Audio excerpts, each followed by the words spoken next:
जय द्वारिकाधीश। आज फिर सांझ की उतरती हुई चुप्पियों में तुम्हारा ख्याल किसी धूप से भरे आंगन की तरह मेरे भीतर उतर आया। पता है, कुछ लोग जीवन में आते नहीं, धीरे धीरे आत्मा में बस जाते हैं। और तुम बिल्कुल वैसी ही हो।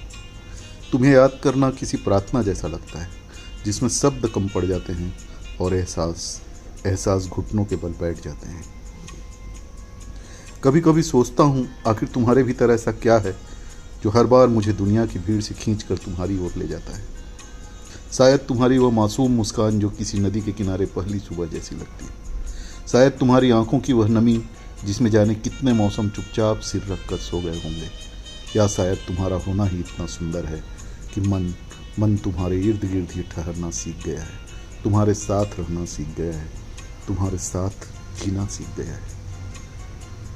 तुम्हें लिखना आसान नहीं, क्योंकि तुम कोई साधारण एहसास नहीं हो जिसे दो चार उपमाओं में बांध दो। तुम तो अनकही कविता हो जो बरसों बाद भी अधूरी रहकर सुंदर लगती है। तुम वो खुशबू हो जो किताबों के पुराने पन्नों में छिपी रहती है और अचानक किसी दिन रात को बेचैन कर देती है। तुम वो धीमा संगीत हो जो अकेले कमरे में सुनाई देता है, महसूस होता है और रूह को सुकून देता है। तुम्हारे बारे में सोचते हुए अक्सर लगता है जैसे चांदनी ने किसी ईश्वर का रूप लिया हो। तुम्हारी बातों में एक अजीब सी नमी है, जैसे ठंड में माँ की हथेलियाँ माथे पर टिक जाए। तुम्हारा नाम तक मन में आए तो भीतर की सारी भाग दौड़ थम जाती है। ऐसा लगता है जैसे जीवन ने थोड़ी देर के लिए मेरे कंधों पर सारी थकान उतार दी। तुम एक अजीब सी सुकून भर जाती हो मेरे जीवन में। मैंने दुनिया में बहुत से चेहरे देखे हैं, मगर तुम्हारा चेहरा जैसे सुकून कहीं नहीं देता है। लोग खूबसूरत तो होते हैं, मगर तुम्हें सिर्फ सुंदरता नहीं, अपनापन है। तुम्हारे पास होने का ख्याल भी दिल को वैसा ही सुकून देता है जैसे बरसों भटके मुसाफिर को अचानक अपना घर दिख जाए। तुम्हारी हंसी पर तो पूरा एक ग्रंथ लिखा जा सकता है। सच, तुम्हारी हंसी पर तो पूरा एक ग्रंथ लिखा जा सकता है।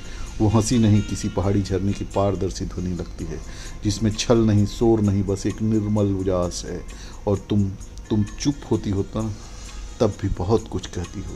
तुम्हारी खामोशियाँ भी इतनी खूबसूरत है कि मन उन्हें सुनने को बैठ जाता है, शांत होकर। कई बार इच्छा होती है कि तुम्हें किसी भीड़ से दूर ले जाकर बस इतना कहूँ कि तुम्हें पता भी है तुम कितनी सुंदर हो। मगर फिर लगता है शायद तुम अपनी सुंदरता का अर्थ जानती ही नहीं, क्योंकि जो लोग सचमुच खूबसूरत होते हैं उन्हें अपनी चमक का अंदाज़ा कम ही होता है, जैसे हीरा। तुम्हें चाहना मेरे लिए किसी जीत से कम नहीं, किसी इबादत जैसा है। इसमें पाने की हड़बड़ी नहीं, बस तुम्हारे होने की कृतज्ञता है। मैं तुम्हें उसी तरह याद करता हूँ जैसे कोई बूढ़ा बरगद अपने नीचे बीती दोपहर को याद करता है। सच, मैं तुम्हें उसी तरह याद करता हूँ जैसे कोई बूढ़ा बरगद अपने नीचे बीती दोपहर को याद करता है, जैसे कोई पुरानी डायरी अपने भीतर दबे गुलाब को बरसों बाद भी संभाल कर रखती। बस तुम वैसी ही हो मेरे जीवन में। अगर कभी जीवन बहुत थका दे तुम्हें, अगर कभी दुनिया की कठोरता तुम्हें आंखों की चमक चुरा ले, तो बस इतना याद रखना कि कहीं एक दिल ऐसा भी है जो तुम्हें हर रूप में बेहद मोहब्बत से देखता है।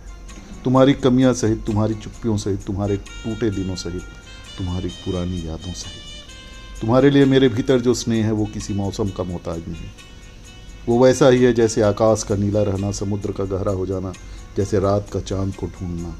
और मेरा तुम मेरे शब्दों की सबसे सुंदर वजह हो, और शायद मेरी तन्हाइयों की सबसे प्यारी आदत भी। बस मुझे इंतज़ार रहेगा उस दिन का जब द्वारिकाधीश की तरह प्रतीक्षा का अंत होगा। जय द्वारिकाधीश।